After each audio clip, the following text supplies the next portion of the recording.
Okay guys, down this dirt road, down this big power line right away, that's where we're going. If you'll look in the distance, see if I can do distance with this, haven't played with that in a bit. Way back past that, it's a little over 2 miles walking along this power line that we're going to turn in and go into the woods and go into where we're having our scout. Stay with me. I'll get over here next to a tree and give you a loadout of what we're going to be carrying. This is going to be fun. Okay guys, here's the loadout for the scout. We have my kukri. We have the open L that I modified. And then on the paper, we have top left, the frost spoon knife. The spoon I carved in the earlier video. On the right is my William Collins crook knife, and below is the Granddaddy Barlow. I did not bring my Mora, I brought the Granddaddy Barlow this time. We have my single shot 20 gauge field gun with a pouch containing multiple mixed types of ammunition depending on the need. I have my canteen cup kit, which I have canteen and canteen cup kit, which I have reviewed in other videos. I have my shelter that I've got set up, which you'll see set up in a little bit. The shemagh. I have my pair of work gloves, which are pilot's flight gloves. Ample cordage. I have a notebook. I have and I have a compass. I have my U.S. Army blanket. I have my German pack. I have my haversack plus all the accoutrements of that. And I have my Pathfinder bush pot, which will have hot cocoa and all my cooking, eating, and portable stove in there, just in case I get bigger game and I want to cook something up. That is the loadout, other than the clothes I'm wearing, that is going on this scout. Stay with me. Be right back. Okay. Now we've reached the camp we want to be at. The area, I should say, we want to be at. Now this is old farmland that belonged to a family friend of mine. It's kind of hard to get back into because over time the roads that led back to this have been cut off by different companies and timber companies, etc. So we can still have permission to get to this, but you got to walk in. And I like that because it keeps it separate, hard to get to, and more private. Now, on the way in, I saw several deer tracks. I saw quite a bit of coy wolf tracks. Didn't see what I'm hoping to see this time out. I want to see a black bear track because I'm just north of that part of Florida.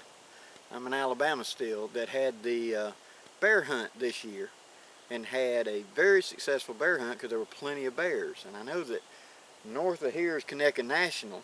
South of here is where all the bears were. So I was hoping to see some bear track. I ain't done yet.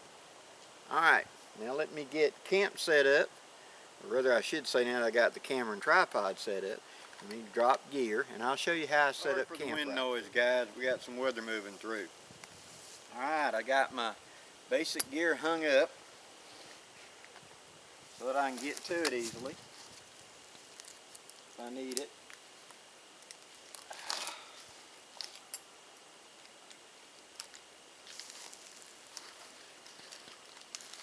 This is what you call the gear tree. Pack, gun, that, easily accessible, grab it and go. Real quick and easy. Alright, first thing we're going to do is set up our shelter. Now, this nub right here is a little long, so we're going to use a saw and shorten it up right quick. My shelter.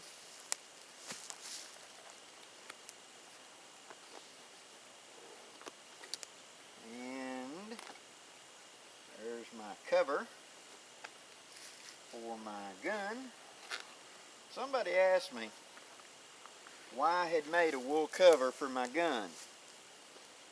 And I said, well, A, it's nostalgia.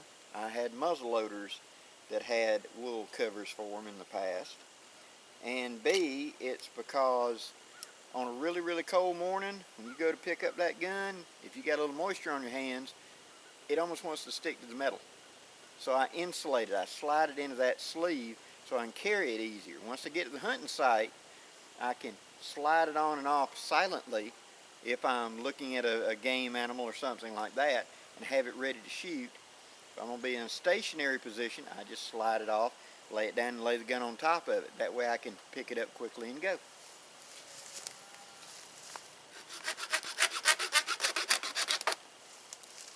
I'd say that modification worked pretty good. Alrighty, now let's set up a shelter. My preferred winter or cool type camping ground shelter is a diamond, because I want to be able to have a fire in front, focus heat in, and capture it. So that's what we're going to set up right quick. First thing I'm doing when I'm setting up my camp, one, resources. Water is right down there about 100 yards at a seep that comes out and becomes eventually a pond. So I've got a ready supply year-round of fresh water flowing out of the ground that it's relatively clear. I'll go down there and clear me out a coyote well and give it about an hour for it to clear, and I'll come back and be able to dip water straight out of it, bring it to a boil or treat it, and it's good to go. I have plenty of downed old pines in this area, which will act good as firewood. I have plenty of pine straw in this area, which acts good as bedding for me to have for insulation off the ground tonight. And I've got other resources around me like fresh pine needles for pine tea. I have plenty of bramble. If I have an upset stomach and I need to make a tea for that, I have plenty of resources here. So I'm going to look at my resources. And I've looked up, make sure I ain't got a dead tree hanging over me that's going to drop something on me the first opportunity of a wind. So far, so good. Now the shelter is going to be one of these, I believe it's Marine Corps tarps. It's camouflage on one side and desert tan on the others. Picked it up from the surplus place for cheap. I've got a set of stakes with attached grommets, and there's all my grommet ropes. I'm ready to go.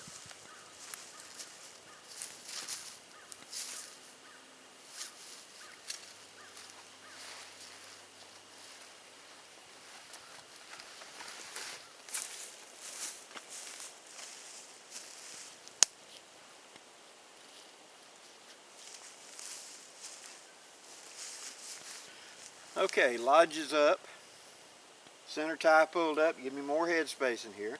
I've set it low to the ground because this is a winter shelter. I'm trying to hold heat to me. Easier to heat a small shelter. Now I'm going to take my kukri and clean her out on the inside and make sure I ain't got no briars or stick-ups that's going to bother me. Then I'm going to stuff it full of pine straw. We'll get to that next.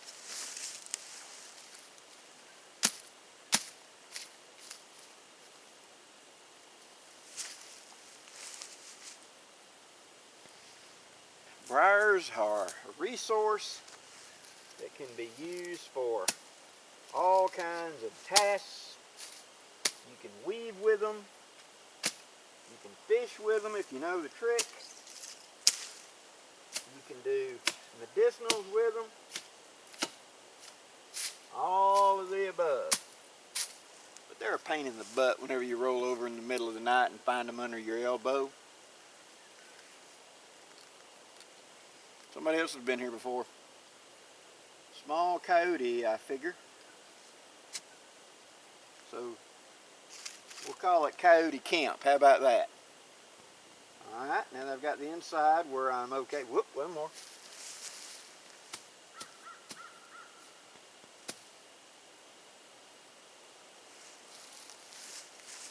Now, to establish my bed, let me move the camera around and we'll get started. Stay with me.